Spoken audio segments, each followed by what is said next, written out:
సంవత్సర కాలం పూర్తి అవుతుంది. ఈ సంవత్సర కాలం పూర్తయిన సందర్భంగా వైఎస్ఆర్ కాంగ్రెస్ పార్టీ ఒక పిలుపునివ్వటం జరిగింది. ఈ సంవత్సరం పాటు కూటమి పరిపాలన మోసపూరితమైనటువంటి పరిపాలనగా ఉన్నదని, సంవత్సరం క్రితం అంటే ఎన్నికలకు ముందు కూటమి ప్రభుత్వం ఇచ్చినటువంటి హామీలను ఏ మాత్రము నెరవేర్చని పరిస్థితుల్లో ఈ సంవత్సరం పాటు పరిపాలన సాగిందని, ఇది ప్రజలను మోసం చేసినటువంటి పాలనని, ఘాటుగా చెప్పాలంటే వెన్నుపోటు పాలన అని చెప్పి, వెన్నుపోటు దినంగా దీన్ని రాష్ట్ర ప్రజలు భావించాలి అని పిలుపునివ్వటం జరిగింది. దానికి ప్రతి నియోజకవర్గంలోనూ 175 నియోజకవర్గాలు ఉన్నటువంటి ఈ రాష్ట్రంలో ప్రతి నియోజకవర్గంలోనూ 4వ తారీఖున నిరసన ప్రదర్శన చేసి, కలెక్టర్లుంటే కలెక్టర్లు, ఆర్డీఓలుంటే ఆర్డీఓలు, ఎంఆర్ఓలుంటే ఎంఆర్ఓలకి ఈ వెన్నుపోటు దినాన్ని పురస్కరించుకొని తెలుగుదేశం పార్టీ చేసినటువంటి అప్రజాస్వామిక విధానాల పట్ల ఒక మెమోరాండాన్ని సమర్పించవలసిందిగా పిలుపునివ్వటం జరిగింది. మేము కూడా ఆశ్చర్యపోయాం. నిన్న రాష్ట్రంలో నలుమూలల 175 నియోజకవర్గాల్లోనూ, ఒక మాచర్లో మాత్రం పోలీసులు ఓవర్ యాక్షన్ చేసి కొంత ఇబ్బంది పెట్టేటటువంటి పరిస్థితి చేశారు. కారణం ఏంటంటే అక్కడ మా ఇన్ఛార్జ్ ఒక ఫాల్స్ కేసు పెట్టడం వల్ల ఆయన అందుబాటులో లేకపోవటం వల్ల అక్కడ కొద్ది ఇబ్బంది అయింది. అన్ని చోట్ల వాలంటీర్గా ప్రజలు తండోపతండాలుగా వచ్చి వైఎస్ఆర్ కాంగ్రెస్ పార్టీ జెండాలు పట్టుకొని ఇది వెన్నుపోటు పాలన అని ఖచ్చితంగా చెప్పి అద్భుతమైనటువంటి రెస్పాన్స్ ఇచ్చినటువంటి సందర్భాన్ని ఇప్పుడు మీకు గుర్తు చేస్తున్నాను. అన్ని చోట్ల కూడా దీన్ని విఫలం చేయడం కోసం చాలా పెద్ద ఎత్తున తెలుగుదేశం పార్టీ ప్రభుత్వం, పోలీసు యంత్రాంగం తీవ్రంగా పనిచేసింది. అయినా ఒక్క అడుగు కూడా వెనక్కి వేయలేదు వైఎస్ఆర్ కాంగ్రెస్ పార్టీ కేడర్.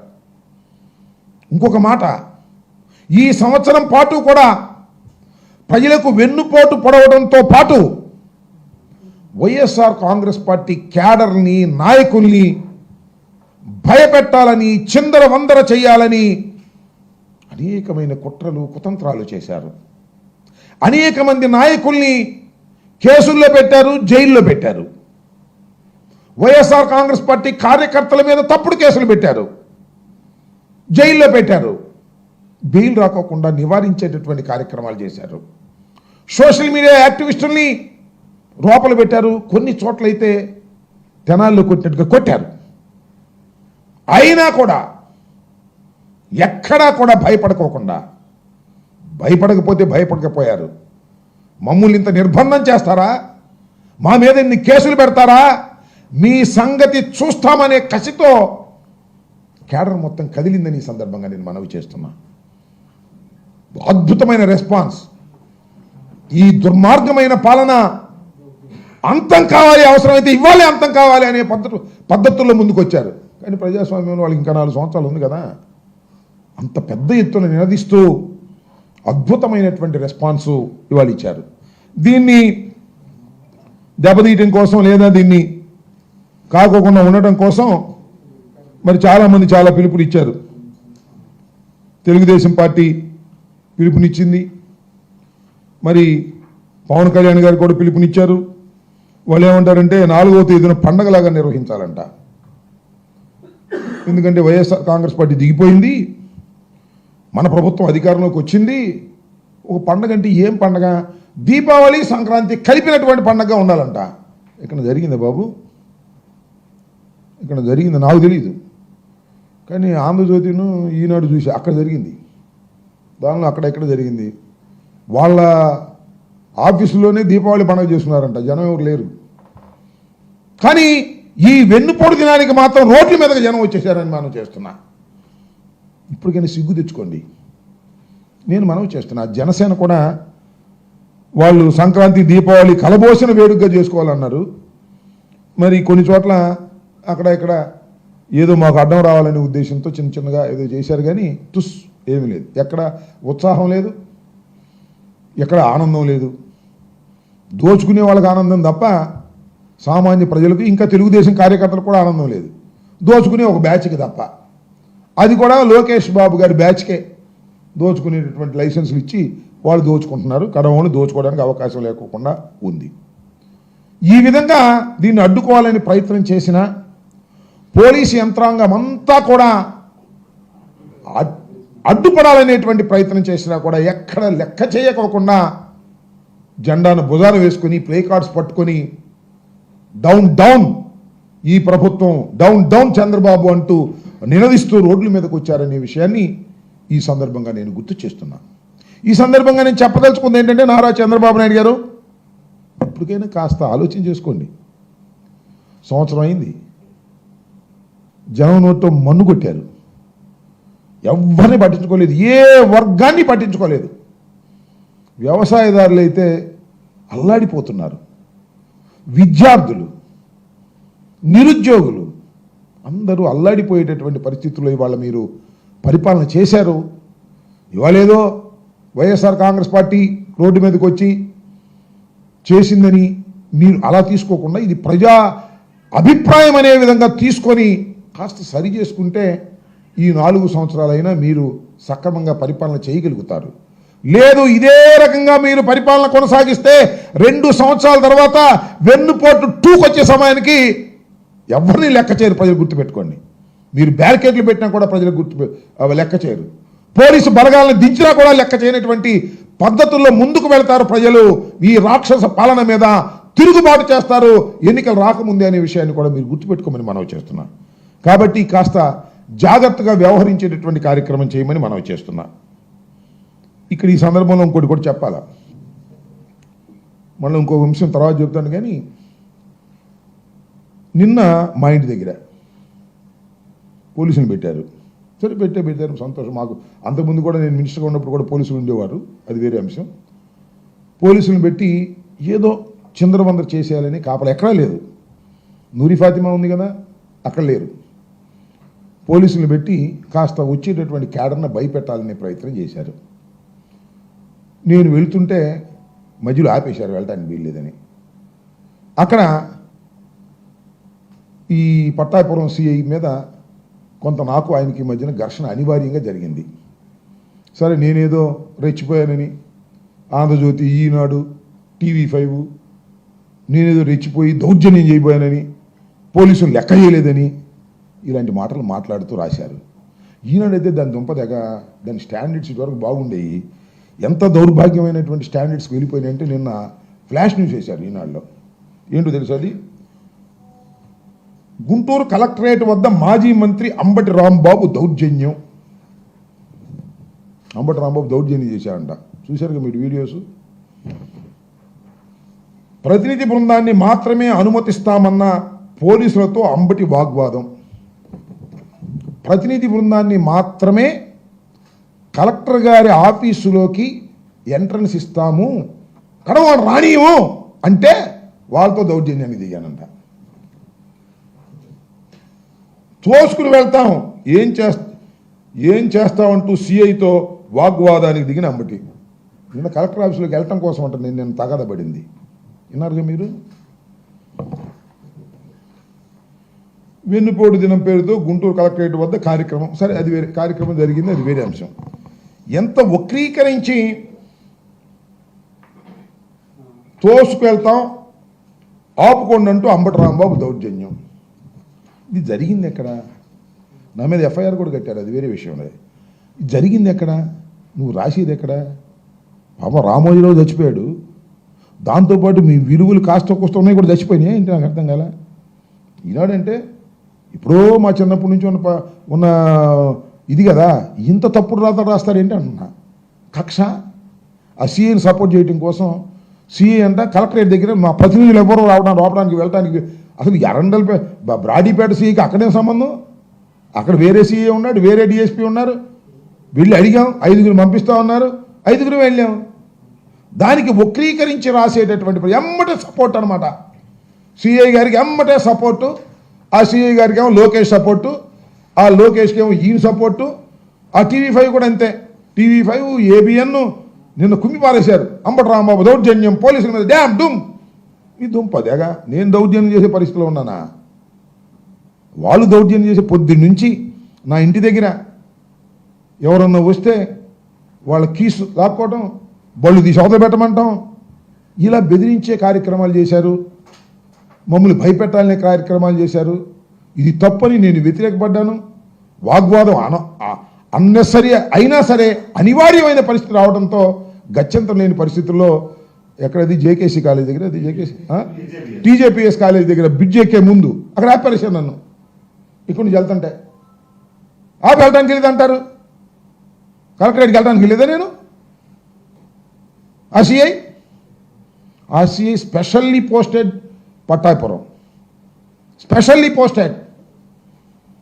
నేను 2 కంప్లైంట్స్ ఇచ్చా, కిరా కార్పి మీద, సీమరాజు మీద. నెల దాటింది అనుకుంటా, రిజిస్టర్ చేయలే. నేను ఫోన్ చేశా 2 సార్లు, చేస్తాంలే, ఇది సమాధానం, చేస్తాంలే. నేను ఎక్స్ మినిస్టర్ని, I have given a complaint. ఆ కంప్లైంట్స్ నిజమా కాదా పక్కన పెట్టు.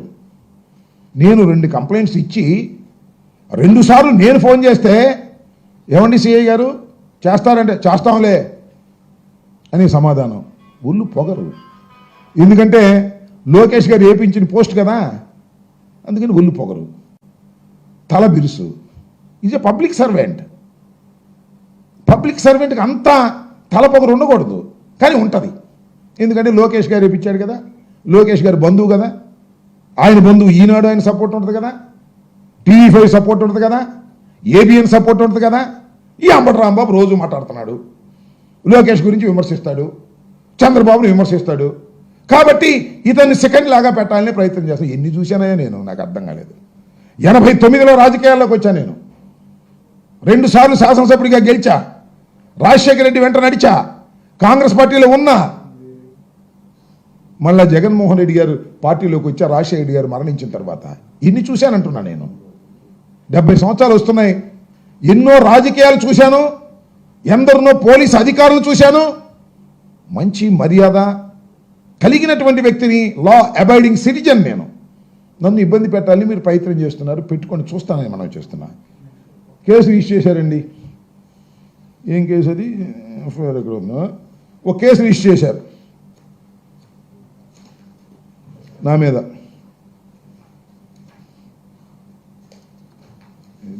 కేసు రిజిస్టర్ చేశారు, క్రైమ్ నెంబర్ 239/25 పట్టాపురం. నిన్న కేసు రిజిస్టర్ చేశారు నా మీద. భయపడతానా? మీ కేసులు నేను భయపడతానా?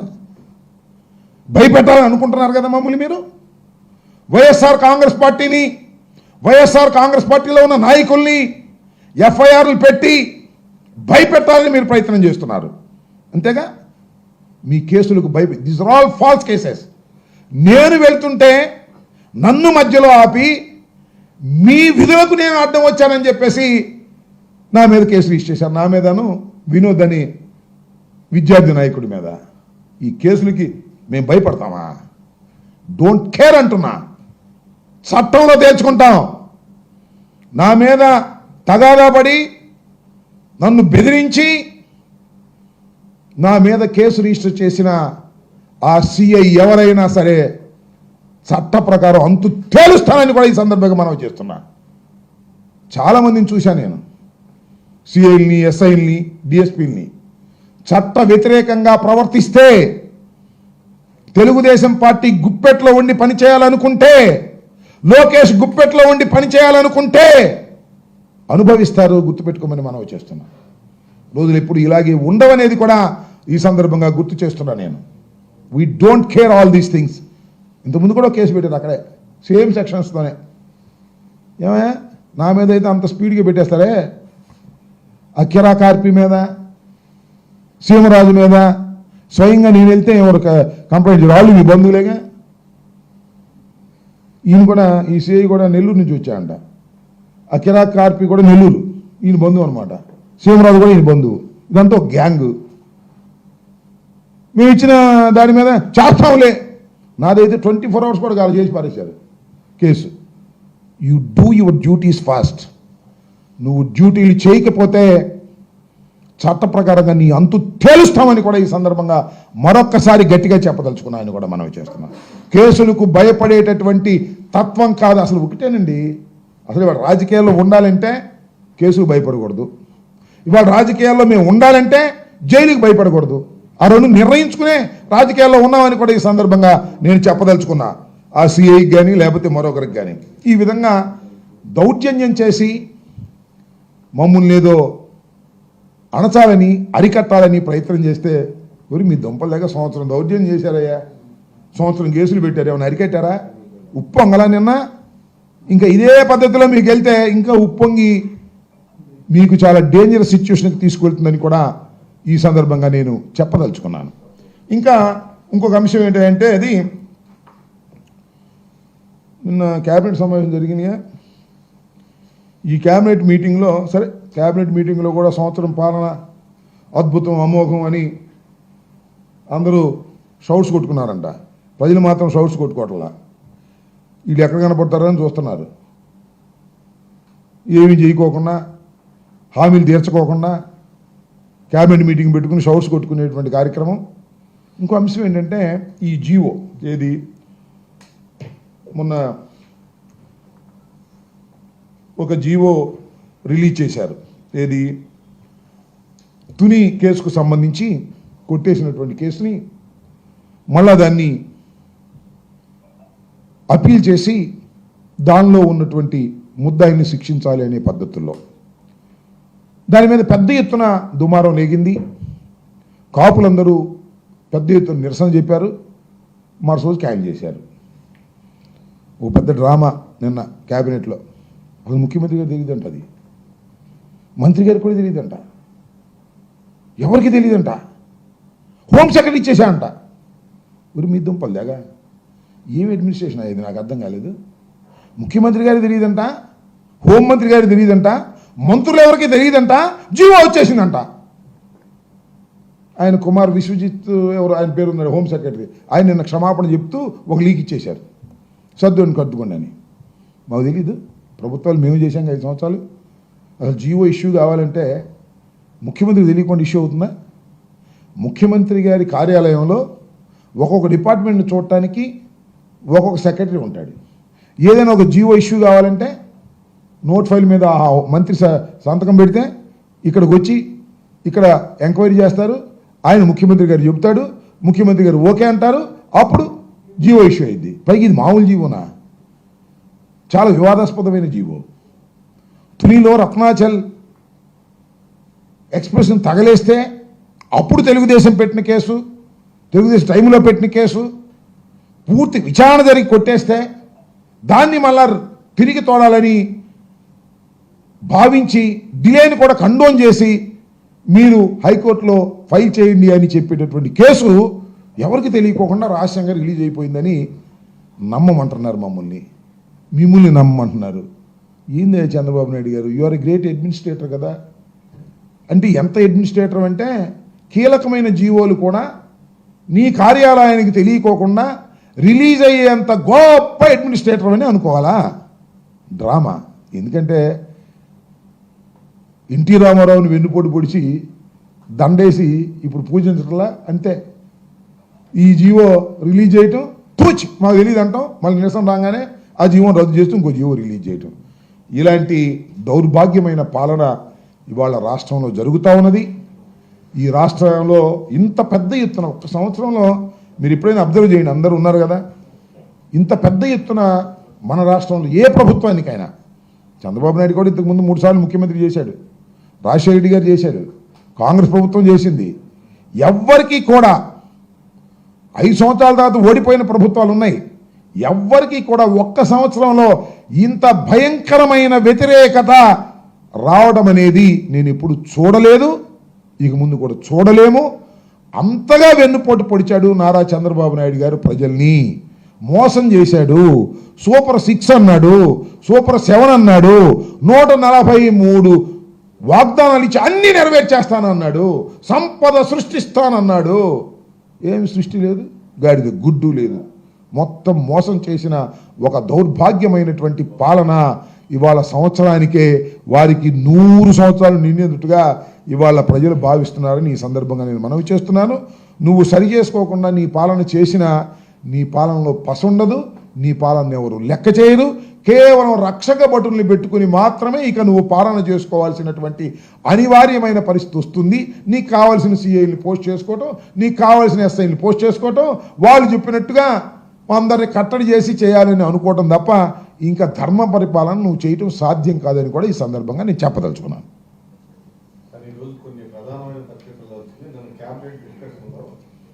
జగన్మోహన్ రెడ్డిని జైల్లో పెట్టాలంటే నన్ను జైల్లో పెట్టాడని జగన్మోహన్ రెడ్డిని ఎట్లా పెడతానని ఆశ్చర్యం వ్యక్తం చేశారంట. ఆ లీకులు ఇప్పుడు ఏందని నాకు అర్థం కాల. జగన్మోహన్ రెడ్డి గారి సీఎంగా ఉన్నప్పుడు ఆయన సీఎంఓలో పనిచేసినటువంటి 2 అధికారులని నువ్వు అరెస్ట్ చేశావు. అంతేకాదు సీతారామాంజనేయులు గారు ఇంటెలిజెన్స్ చీఫ్ నువ్వు అరెస్ట్ చేశావు. రఘురామకృష్ణరాజు పెట్టిన కేసులో A1గా జగన్మోహన్ రెడ్డి గారిని ముద్దాయిగా పెట్టారు. అరెస్ట్ చేస్తావా, అరెస్ట్ చేయవా, వి విల్ సీ లేటర్. నువ్వు అరెస్ట్ చేయాలి అనుకున్నా కూడా సాధ్యం కానటువంటి పరిస్థితులు వస్తాయి.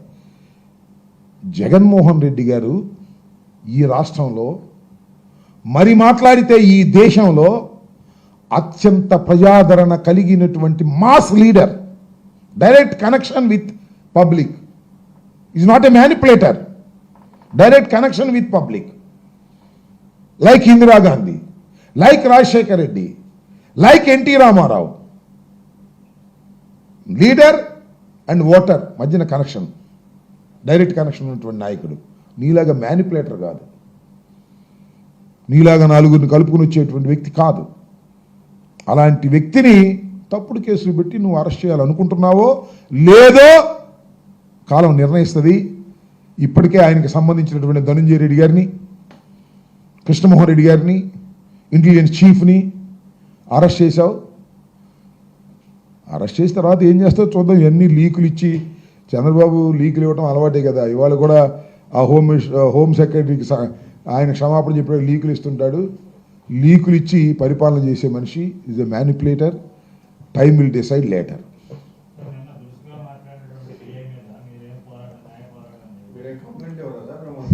ఎవరికి ఇవ్వాలి, ఎవరికి ఇవ్వాలి, ఎవరికి ఇవ్వాలి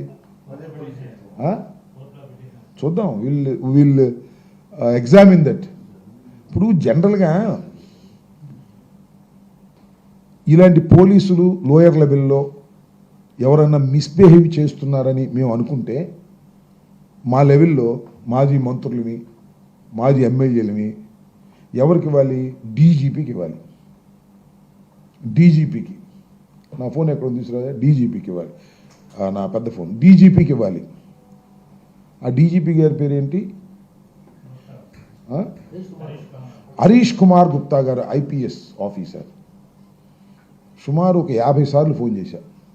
ఇప్పుడన్నా కానీ ప్రభుత్వం దిగిపోయిన తర్వాత ఈ 2-3 నెలల్లో 50 సార్లు ఫోన్ చేశా. రింగ్ అయిద్ది, కట్ అయిద్ది. ఒక 25 సార్లు నుంచి అసలు రింగ్ కూడా కావట్లా. అంటే బ్లాక్లో పెట్టేశారు ఆయన మహానుభావుడు హరీష్ గుప్తా గారు. మొన్న 3 సార్లు మెసేజ్ పెట్టా, మీకు కావాల్సింది చూపిస్తా. అయ్యా, we want to meet you, ఎందుకంటే మాకు కొన్ని సమస్యలు ఉన్నాయి. మీకు మేము ఒక బృందంగా వచ్చి మేము మీకు విన్నవించుకోవాలి అంటే సమాధానం లేదు. Don't care bus. మేము చంద్రబాబు చెబితేనే మేము ఇస్తాం తప్ప మీరు ఊరిని మీరు అడిగితే ఇవ్వము అనే పద్ధతుల్లో ఇవాళ ఐపీఎస్ ఆఫీసర్ అయినటువంటి డీజీపీ గారు వ్యవహరిస్తుంటే ఏం చెప్పాలి, ఎవరికి చెప్పుకోవాలి? ఇక న్యాయస్థానాలు తప్ప మాకు గత్యంతరం లేదు. నేను 2 కంప్లైంట్స్ ఇచ్చి, సరే ఎస్పీ గారు ఇప్పుడు ఇంటర్వ్యూ ఇస్తున్నారు పాపం ఆయన, ఆ ఇంటర్వ్యూ ఇస్తే ఎస్పీ గారిని వెళ్ళి కలుస్తున్నాం, ఆయనకి ఇస్తున్నాం, డీజీపీ గారికి కూడా ఇద్దామనేటువంటి ఉద్దేశంతో నేను వెళ్తే, నేను ప్రయత్నం చేస్తే ఆయన ఇవ్వట్లా. ఇది మే 7th పెట్టా. సార్ నమస్తే, this is Ambati Rambabu, ex minister of AP. I want your appointment to give representation, sir.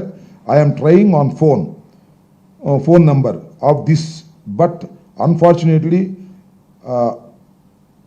unable to reach you, sir. Please kindly give me time to submit my representation. Awaiting your kind reply. Ambati Rambabu, ex-minister. No response. మే 11 అదే పెట్టా. మళ్ళా మొన్న Monday పెట్టా. దేనికి ఈ ధర్నాలకు సంబంధించిన విషయంలో, నమస్తే sir, this is Ambati Rambabu, ex minister.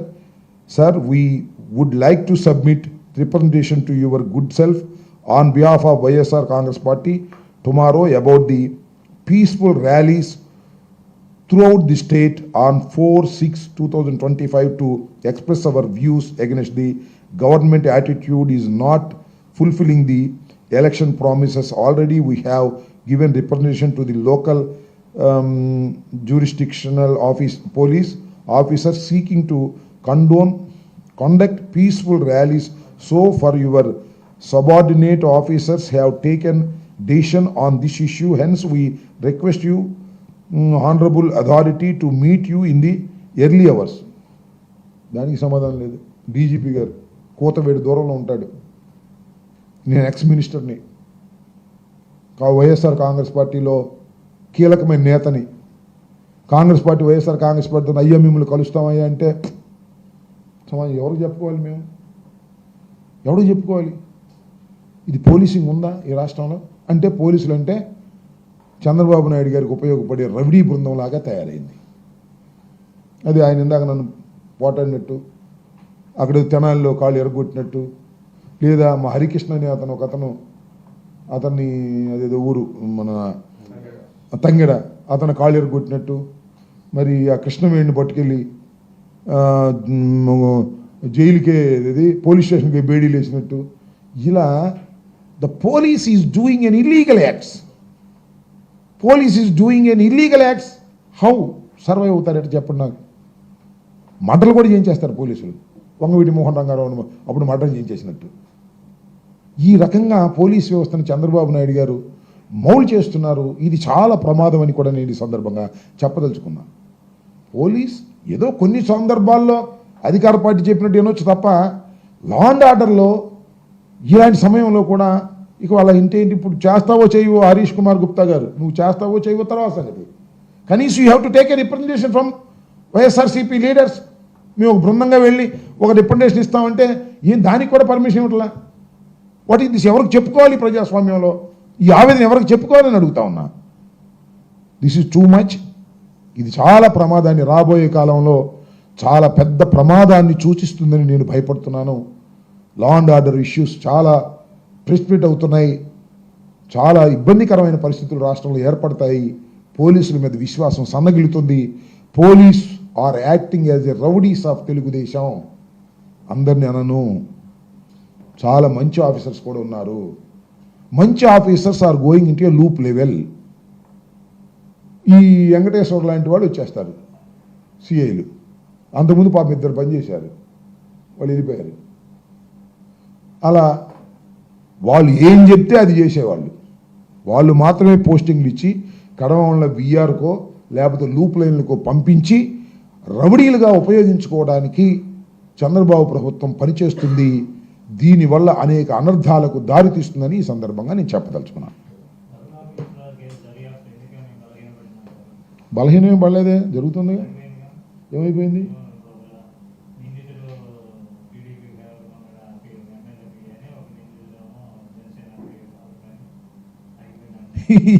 నాకు ఐ డోంట్ నో. దానిలో ఒక ఐపీఎస్ ఆఫీసర్, అంటే ప్రమోట్ ఐపీఎస్ ఆఫీసర్ జైలుకి వెళ్ళాడు, బెయిల్ మీద వచ్చాడు. మరి మన డాక్టర్ గారు ఆమెమో యాంటిసిపేటరీ బెయిల్ మీద ఉంది. అట్లా జరుగుతూ ఉన్నాయి. అది బలహీనపడిందా? ఇప్పుడు కస్టోడియల్ టార్చర్ మీద అప్పుడు చాలా రాద్ధాంతం జరిగింది. అప్పుడు మిలిటరీ కోర్టుకు కూడా వెళ్ళారు, అప్పుడు కూడా కేసు రిజిస్టర్ చేశారు. మళ్ళీ ఆయన గవర్నమెంట్ రాగానే మళ్ళీ కేసు రిజిస్టర్ చేశారు. ఇవన్నీ నిలబడతాయా? ఇంత డిలేగా ఉన్నటువంటి ఎఫ్ఐఆర్ ఇంత డిలేగా ఉన్న నిలబడతాయా? నిలబడవు, చట్టంలో నిలబడవు. నేను కొద్ది గొప్ప లా తెలుసు నాకు. బలహీనపడిందో బలవంతం పడిందో నాకు తెలియదు, కానీ all cases are false cases. ఇవాళ సీతారామాంజలి గారి మీద పెట్టారు జత్వానికి సంబంధించిన కేసు. ఏం కేసు నాకు అర్థం కాల. It's a part of his duty, it's a part of his duty. బాంబేలో పట్టుకొచ్చారంటే it's a part of his duty. పట్టుకొచ్చి ఏం చేశారు? కోర్టులో ప్రొడ్యూస్ చేశారు. Court has given remand. Remand ఇస్తే మళ్ళీ పోలీస్ కస్టడీ అడిగారు, పోలీస్ కస్టడీ కూడా ఇచ్చింది. కస్టడీ అయిన తర్వాత మళ్ళీ కోర్టులో ప్రొడ్యూస్ చేశారు. తర్వాత బెయిల్ మీద వాళ్ళు వెళ్ళిపోయారు. తూచ్ మమ్మల్ని తప్పుడు కేసు పెట్టారని పెడితే ఇక ఎవరైనా బాధితులు కేసు కొట్టేకి ముందే ఏది Jethwani case is a false case అని ప్రూవ్ కోర్టులో కాకముందే అన్యాయంగా పెట్టారు, అక్రమంగా పెట్టారని చంద్రబాబు నాయుడు గారు చెప్పగానే ఆమెని అంగరంగ వైభవంగా తీసుకెళ్ళి ఎఫ్ఐఆర్ కట్టించి ఇదందరూ లోపలేసి కక్ష తీర్చుకుంటున్నారు. రిపీట్ అవుతుంది కదా ఇది మళ్ళా ఏ ప్రభుత్వం వచ్చినా. So these are all false cases. Chandrababu Naidu గారి ప్రభుత్వం కేవలం పోలీస్ ఫోర్స్ మీద ఆధారపడి, తప్పుడు కేసుల మీద ఆధారపడి వైఎస్ఆర్ కాంగ్రెస్ పార్టీని లేదా తెలుగుదేశం పార్టీకి వ్యతిరేకంగా ఉండేటటువంటి వ్యక్తుల్ని కేసులు పెట్టి భయపెట్టి లాఠీలతో కొట్టించి రాజ్యమేలాలని అనుకుంటున్నటువంటి చంద్రబాబు నాయుడు గారు, లోకేష్ గారు మీకు వికటించబోతుంది. సంవత్సరం అయింది కదా, ఇంకొక సంవత్సరం ఆగండి. ఇది వికటించి మీకు భస్మాసుర హస్తంలాగా మారపోతే నన్ను అడగండి, నేను ఉంటాగా, మనందరం ఉంటాంగా. చూడండి, వికటించి అదే భస్మాసుర హస్తం చంద్రబాబు నాయుడు గారికి లోకేష్కి కలక్కపోతే నన్ను అడగండి. ఇవాళ నడి రోడ్డు మీద నన్ను నుంచోబెట్టి సిఐ ఇష్టం వచ్చినట్టు మాట్లాడితే నేను మాట్లాడవలసిన పరిస్థితి వచ్చింది కదా. ఒక సిఐ లోకేష్ గారి బంధువు మాట్లాడాడు, నేను ఎక్స్ మంత్రిని. ఇలాంటి సీఎల్ నా ముందు సెల్యూట్లు చేసి వెళ్ళారు. రోజు సెల్యూట్ చేయమంటలా. ఎంత పొగరు! ప్రభుత్వాలు శాశ్వతమా?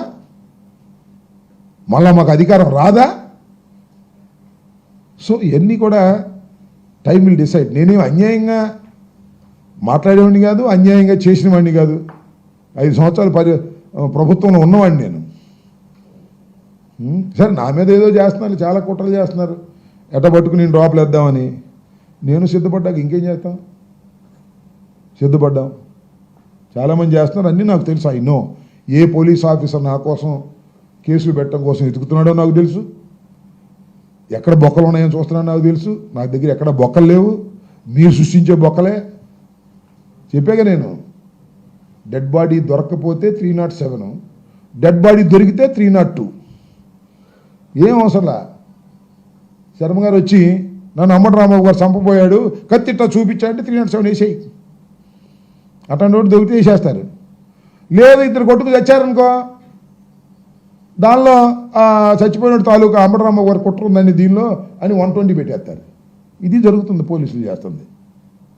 లేకపోతే ఏంటండి పిన్నెల రామకృష్ణారెడ్డి గారిది గుండ్లపాడులో తెలుగుదేశం కొట్టు తెచ్చారు, చచ్చిపోయారు పాపం ఇద్దరు. దుర్మార్గమే కాదంటలా. ఎస్పీ చెప్పాడు కదా ఎమ్మటే, తెలుగుదేశం వాళ్ళేనండి వాళ్ళు వీళ్ళు ఇద్దరు కొట్టుకు చచ్చిపోయారని. ఒకరిని పట్టుకొచ్చారు, పిన్నెల రామకృష్ణారెడ్డి పేరు చెప్పమన్నారు, వాళ్ళ తమ్ముడి పేరు చెప్పమన్నారు. ఏంటి అన్యాయం? ఈ పాపాలు మీకు తగలవా? గ్యారంటీ తగులుతాయి, గుర్తుపెట్టుకోమని చెప్తున్నా. ఓకే.